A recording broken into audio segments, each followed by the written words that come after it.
Então, tudo isso que o filme mostra é interessante para a gente, porque a gente vê um outro lado, né? O que um regime autoritário pode fazer com uma família, né? Com um núcleo. Né? E assim, né? Se a gente pegar os dados oficiais, mas a gente sabe que foi muito mais do que isso, mas a gente não tem como comprovar essas milhares de desaparecimentos e tudo mais. Imagine multiplicar o sofrimento daquela família por 432 famílias, né, ou 10 mil, 20 mil ali, que você não consegue comprovar desaparecimentos daquele período que não são comprovados. Então, para pensar, principalmente o pessoal mais jovem que não sabe muito a respeito do tema, né? E por isso eu deixei na descrição do vídeo já todos os atos institucionais promulgados durante a ditadura, porque de onde eu tirei esses documentos? Do site, né, da Câmara, da Presidência da República, na verdade, né, porque os atos são executivos, né? Sim, são executivos. E o que foram esses atos institucionais? Quando acontece o golpe de 64, os militares tomam o poder, começa a se instituir os atos institucionais, né? E cada ato desses vai diminuindo a democracia, digamos assim, né? O regime político vigente até então. Vai diminuindo os poderes de deputados, senadores, vereadores, deputados estaduais, né? A maneira como as eleições acontecem. Então, assim, gradativamente vai se perdendo o que foi conquistado ao longo do tempo em termos de direitos políticos. Né? Primeiro, tira-se os direitos, as premissas especiais de deputados e senadores. Né? Hoje a gente tem, né, foro privilegiado para esses políticos muito em vista desse período, para que não aconteça de novo de eles serem cerceados ou censurados por aquilo que eles falam. Né? Então, primeiro, tira os direitos políticos, depois você muda o sistema eleitoral, a eleição não é mais direta, vai ser indireta, ou seja, quem elege um presidente não é mais o povo, mas vai ser a própria Câmara dos Deputados ali que vai escolher. Né? Depois acaba com a pluralidade partidária no país, divide em dois partidos só, o MDB e a Arena, né, um partido da situação, né, do governo vigente e uma oposição, entre aspas, que também era controlada. Com muitas e muitas e muitas e muitas aspas. Então, depois, isso vai até que a gente chega no ato institucional número 5, de 68, que acaba com os direitos políticos de todo mundo, os direitos civis e tudo mais. Qualquer um poderia poderia se tornar alvo, né, ser levado por qualquer tipo de alegação, não importa se fosse falsa ou não, e é o que acontece, o filme mostra exatamente isso, né? O Rubem Paiva desaparece em 1971, o ato número 5 é de 68, então já estava em vigência, e é dentro desse contexto de acirramento da política do sistema, né? Que, na verdade, quando as coisas começam a tender ao fim, você tem um recrudescimento das coisas. Acontece Sim. em todo o regime autoritário. Quando está perto do fim, você dobra a aposta e vai extrapolando cada vez mais. Né? Então, foi o que aconteceu aqui. Então, dentro desse contexto dos atos institucionais, você tem a cereja do bolo, no sentido ruim das coisas, o ato 5, e eu coloquei o link de todos eles na descrição do vídeo. Então, se você tiver interesse para ler um documento histórico brasileiro, né, retirado do site da Presidência da República, você pode ler aqui na descrição do vídeo. Se você está assistindo no YouTube, né, eu coloquei na descrição do YouTube o link para cada um dos atos institucionais. Você pode ler todos eles e tirar suas próprias conclusões. Além disso, eu coloquei também o link da lei de anistia. Né? Quando termina o regime militar, você tem todo um acordo que vai ser feito para devolver o país para a ordem democrática, e para isso uma parte do acordo vai ser estabelecer uma lei de anistia geral para os golpistas. Então, todos os crimes cometidos, todos os assassinatos e tortura e todas as extrapolações de direitos humanos que foram cometidas durante os 21 anos de regime militar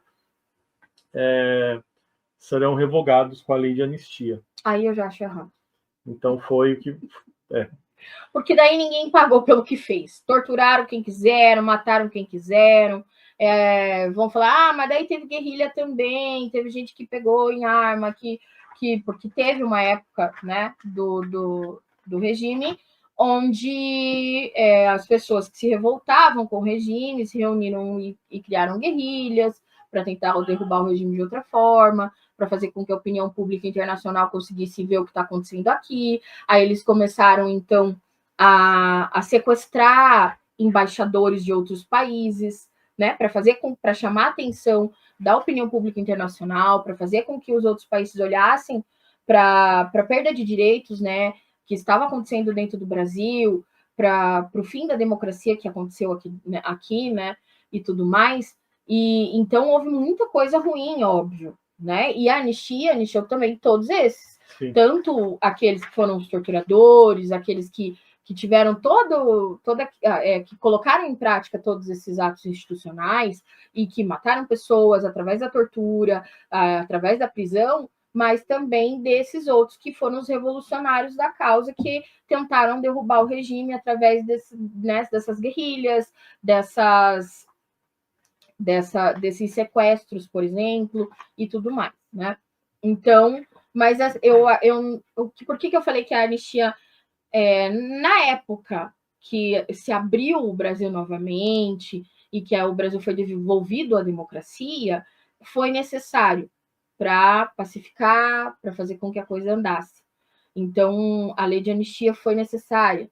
Mas, infelizmente, isso fez com que essa história fosse quase apagada, porque ninguém foi responsabilizado por ela. Não teve um final, né? Assim, ninguém foi penalizado por tudo isso.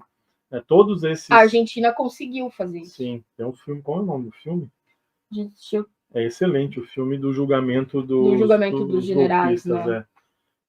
Enfim, então essa questão aqui é importante para entender isso, né? A lei de anistia meio que colocou panos quentes em tudo. Então, assim, seja de um lado, seja do outro, seja daqueles que estavam contra o movimento, estavam, né?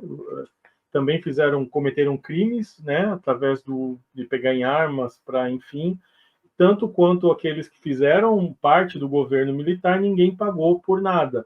Tinha muita gente exilada, né? Muita gente que era opositor ao regime, principalmente artistas e tudo mais, estavam fora do país, todos intelectuais, professores universitários, muita gente puderam voltar anistiados de que não teriam nenhuma retaliação quando voltassem para o Brasil, e meio que dessa forma termina o regime militar, sem uma punição de qualquer ordem.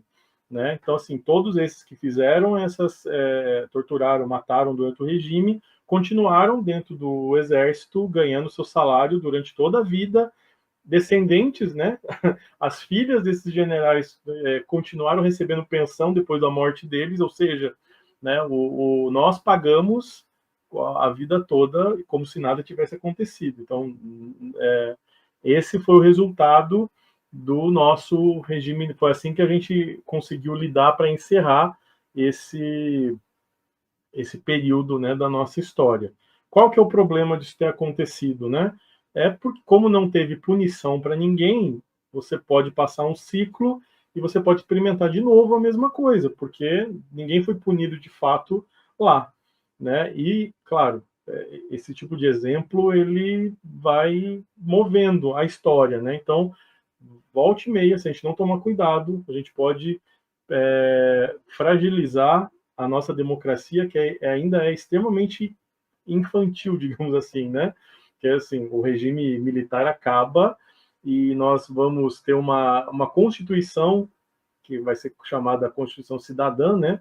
Que seria essa Constituição que a gente usa até hoje, é a de 1988. Então, veja quanto tempo nós temos de regime democrático no Brasil. E a eleição direta só lá na década de 90, foi o quê? 91, se não me engano. 90, né? 90, 91, né? Que foi a primeira eleição onde a população voltou a escolher o presidente, né? Os seus governadores e deputados e senadores, né? Então, muito próximo. A primeira eleição ainda é indireta ainda, né? Isso, quando acaba o regime. Onde você teria o escolhido Tancredo Neves morre antes da posse, de uma maneira bastante nebulosa, historicamente falando, né? E assume o vice, né, José Sarney, que ainda era alguém muito ligado ainda ao regime militar. Então, assim, fica meio que tudo em casa por mais 5 anos ainda, até que você tenha a primeira eleição direta ali, quando você tem a eleição do Fernando Collor de Mello. Isso, né? Que a democracia acaba restaurada no Brasil. Então, isso foi lá em 1990.